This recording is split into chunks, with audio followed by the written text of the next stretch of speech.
एक बार गौतम बुद्ध अपने शिष्यों के साथ में कहीं जा रहे थे। तभी उन्होंने रास्ते में एक बूढ़े व्यक्ति को देखा जो काफी दुखी प्रतीत हो रहा था। कभी वो जोर जोर से हंसता तो कभी रोने लगता, मानो जैसे कोई पागल हो। बुद्ध जैसे ही उस व्यक्ति के पास से गुजरे तो उस व्यक्ति ने बुद्ध को देखते ही उनके चरणों में गिर गया और बोला, आज तक मैं आपकी हर कही हुई बातों को नकारता था, कभी आप पर विश्वास नहीं किया। मुझे माफ कर दो, आप सही थे। मुझे ये समझ आ गया है कि आप जो भी कहते थे सब सत्य होता है। बुद्ध ने उनके आंसू पोंछे और उसे भोजन खाने के लिए दिया। वो व्यक्ति बहुत ही भूखा था। वो खाना लेकर खाने लगा। वो एक निवाला खाता और रोने लगता। ये सब बुद्ध के सभी शिष्यों ने देखा और वे सभी बुद्ध के पास आकर पूछते हैं कि इनको क्या हुआ, क्या इनका मानसिक संतुलन ठीक नहीं है। बुद्ध कहते हैं कि उन्हें ज्ञान की प्राप्ति हुई है, जाओ उनसे ज्ञान ले लो। सभी शिष्य उनके पास जाते हैं और उनसे कहते हैं कि हे बाबा, आपको क्या हुआ है, क्या आप हमें कुछ बताएंगे। बूढ़ा व्यक्ति कहता है कि कुछ साल पहले मैं महात्मा गौतम बुद्ध से मिला उनके उपदेशों को सुनने के लिए, लेकिन मुझे ये सब बेकार लगते थे। मुझे लगता था कि वो किसी काम के नहीं है। जीवन को जीने के लिए उनके उपदेश की कोई जरूरत नहीं है और मैंने हमेशा उनका विरोध किया। यहाँ तक कि मैंने उनके खिलाफ षड्यंत्र भी रचा ताकि लोग उनके बहकावे में और उनकी बातों में ना आ सके। मुझे याद है कि बुद्ध ने कहा था कि कभी भी इंसान को धन का गलत उपयोग नहीं करना चाहिए, नशा नहीं करना चाहिए, झूठ नहीं बोलना चाहिए, लेकिन यही तो मैं करता था और उसी में मुझे आनंद आता था। पैसे उड़ाना, मदिरा पान करना, यही सब मैं करता था, जबकि मुझे मालूम था कि बुद्ध ने इन सब के लिए मना किया हुआ है। और मैं देखता भी नहीं था कि जो लोग बुद्ध के कहे अनुसार चलते थे, बेशक वो उनके पास सभी चीजें ना हो, परंतु फिर भी वो बहुत ही खुश रहते थे। और यही सोचकर आज मैं रो रहा हूँ कि काश मैंने बुद्ध की बात बहुत समय पहले सुन ली होती। यही सोचकर मैं हंस रहा हूँ कि मेरी तरफ बाकी सभी भी ये बातें बुढ़ापे में समझ पाते हैं और बाद में पछताते हैं कि शायद वो पहले इन बातों को समझ पाते। एक बात मुझे याद है कि बुद्ध ने कहा था कि जैसे हमारे विचार होते हैं वैसे ही हम बन जाते हैं। शिष्यों ने कहा कि आपके पास इतना ज्ञान है, क्या आप हमारे साथ उसे साझा करेंगे ताकि हम भी थोड़ा सा ज्ञान ले सके, जीवन को सही तरीके से जी सके। बूढ़े व्यक्ति ने कहा कि आप और मैं, हम सभी महात्मा बुद्ध के शिष्य हैं, लेकिन बुद्ध से बेहतर जीवन की गहराइयों को कोई नहीं जानता। जितने सही से वो आपको बता सकते हैं वो आपको पूरी दुनिया में कोई नहीं बता पाएगा, लेकिन फिर भी मैं जो समझता हूँ वो आपको जरूर बताऊंगा। हम बचपन से ही देखते आ रहे हैं, जीवन एक रेस की तरह है, हम सब उसमें भागते हैं। जब हम छोटे होते हैं तो सोचते हैं कि हमारे पास हर खिलौना हो जो किसी दूसरे के पास में ना हो। और मेरी माँ बहुत ही सख्त थी, वो हमेशा मुझे डांटती थी। मैं आजाद रहना चाहता था। वो न मिलने पर मैं सोचता था कि काश मैं मर जाऊं तो वो ही अच्छा होगा। और उसके बाद मैं सोचता था कि जब मैं बड़ा हो जाऊंगा तो उसके बाद मुझे खूब सारी चीजें और आजादी मिलेगी, मैं अपने हिसाब से रहूंगा। और उसके बाद जब मैं बड़ा हुआ तो ये सब बातें मुझे व्यर्थ लगने लगी, लेकिन दौड़ अभी भी जारी थी। मैं अपने मित्रों से अधिक धन कमाना चाहता था ताकि मैं अपने लिए हर वो चीज खरीद सकूं और अपने आप को बेहतर कर सकूं, अच्छे कपड़े पहन सकूं, घर बना सकूं, उन्हें दिखा सकूं कि मैं उनसे अधिक सम्मानित व्यक्ति हूं। और उसके लिए मैंने षड्यंत्र भी रचा, झूठ बोला, धोखा दिया, लेकिन ये सब करते हुए मुझे कभी एहसास नहीं हुआ कि मैं कितना गलत कर रहा हूँ। कुछ समय बाद मेरे माता पिता ने मेरा विवाह करा दिया। जो लड़की मेरे जीवन में आई थी वो बहुत ही सुंदर थी और उसकी हर बात मुझे अच्छी लगती थी। मेरा वो हर चीज में साथ देती थी। बहुत समय होने के बाद में मुझे कोई संतान नहीं हुई। मैं अपने मित्रों के बच्चों को देखकर उनसे ईर्ष्या करता था और मैं सोचता था कि मेरे बुढ़ापे की लाठी कौन बनेगा। कुछ समय बाद वह दिन भी आ गया जब मेरा एक पुत्र हुआ और मुझे बहुत ही खुशी हुई, लेकिन कुछ समय बाद मुझे लगा कि काश मेरा एक और बेटा होता तो मेरे दोनों कंधे मजबूत हो जाते। और ईश्वर ने मेरी बात ये भी सुन ली और मुझे एक और पुत्र हुआ।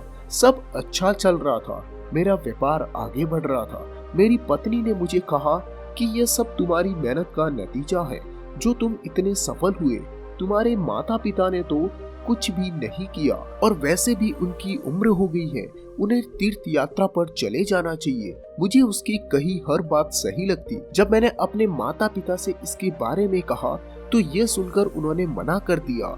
मुझे ये बात पसंद नहीं आई और उसके बाद से मेरे माता पिता की कही हर बात मुझे गलत लगने लगी।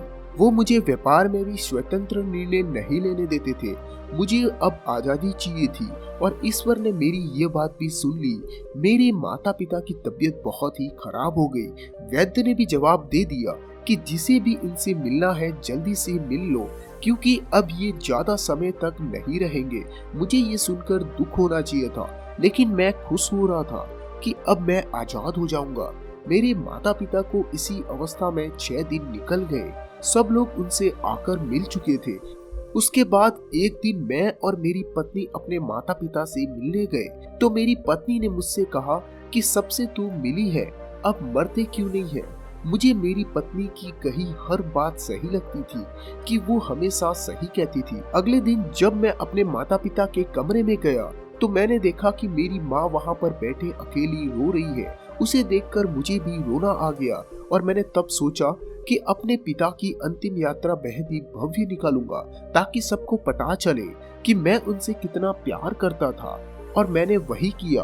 पिता की अंतिम यात्रा बेहद ही धूमधाम से निकाली। सभी लोग उनकी प्रशंसा कर रहे थे और मैं अपने मन ही मन में बहुत खुश था, लेकिन चेहरे पर दुख के भाव दिखाने पड़ रहे थे। अब मैं आजाद था, हर चीज अपने हिसाब से कर रहा था। मुझ में अधिक धन कमाने की इच्छा जाग गई। मैं बहुत धन कमाने की होड़ में आगे बढ़ गया और कमाया भी।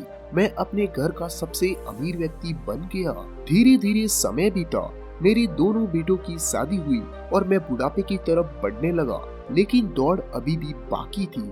मैंने अपने दोनों पुत्रों का विवाह बड़े व्यापारियों की बेटी से किया ताकि मुझे व्यापार में अधिक से अधिक लाभ हो सके।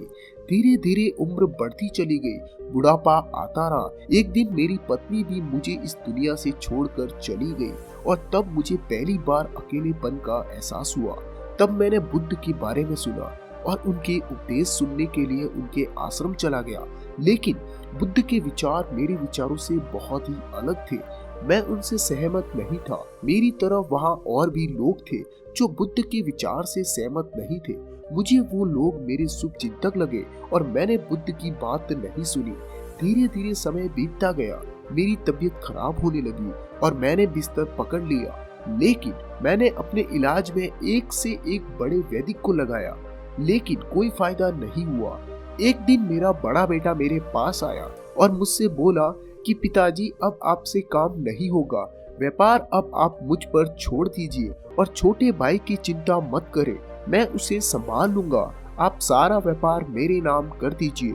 मैं अपने पुत्र से कहा कि अभी मैं मरने वाला नहीं हूँ, बस मैं अभी बीमार हूँ, मैं ठीक हो जाऊंगा। उसके बाद मेरा दूसरा बेटा आया और उसने कहा, पिताजी, बड़े भाई नशा करते हैं, आप सब मेरे नाम कर दो, मैं आपकी तरह ही इसे आगे लेके जाऊंगा।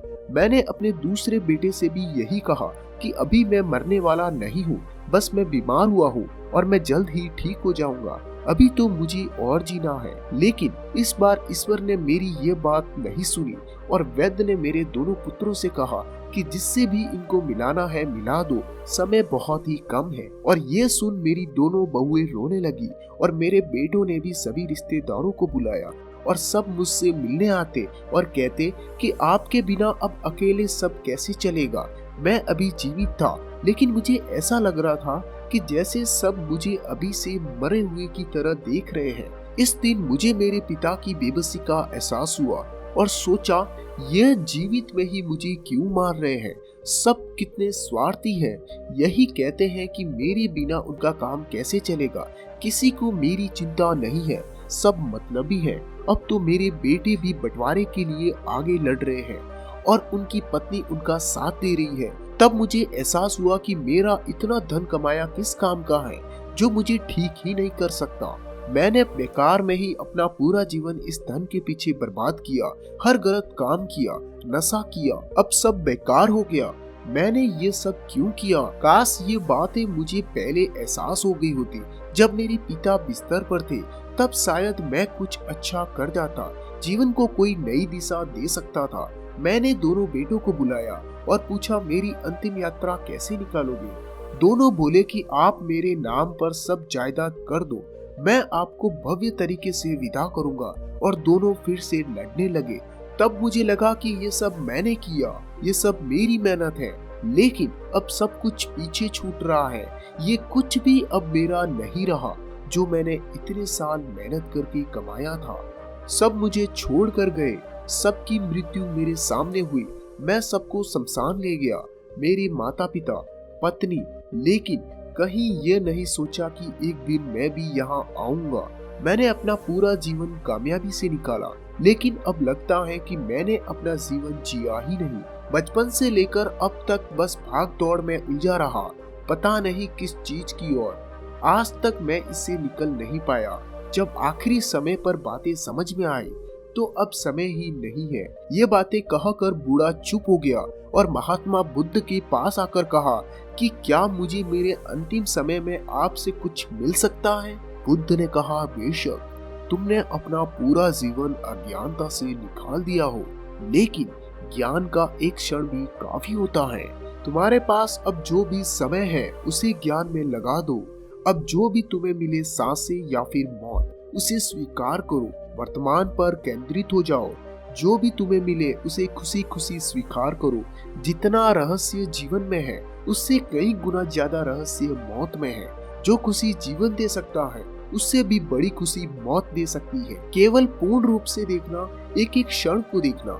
दुख मत करना, भूतकाल को भूल जाओ, भविष्य की चिंता मत करो। अभी जो भी है इस समय में इसी के साथ मिल जाओ। जो जागृति तुम में आई है, यही जागृति और यही ज्ञान तुम्हारी सहायता करेगा। दोस्तों, इस कहानी में हमें गौतम बुद्ध के द्वारा यह सीखने को मिलता है कि हमें अपने जीवन में ज्यादा भागदौड़ की तरफ ध्यान नहीं देना चाहिए, जबकि हमें अपने जीवन के सत्य को पहचानना चाहिए और हमें कोई भी गलत काम नहीं करना चाहिए और भलाई करनी चाहिए, ताकि हम दुनिया को छोड़ने से पहले उसे कुछ दे के जाए, जिससे दुनिया हमें याद रखे और हम कुछ अच्छा काम करें। दोस्तों, आपको ये कहानी कैसी लगी नीचे कमेंट करके जरूर बताना और आपका अपना प्यारा सा अमूल्य समय देने के लिए बहुत बहुत धन्यवाद।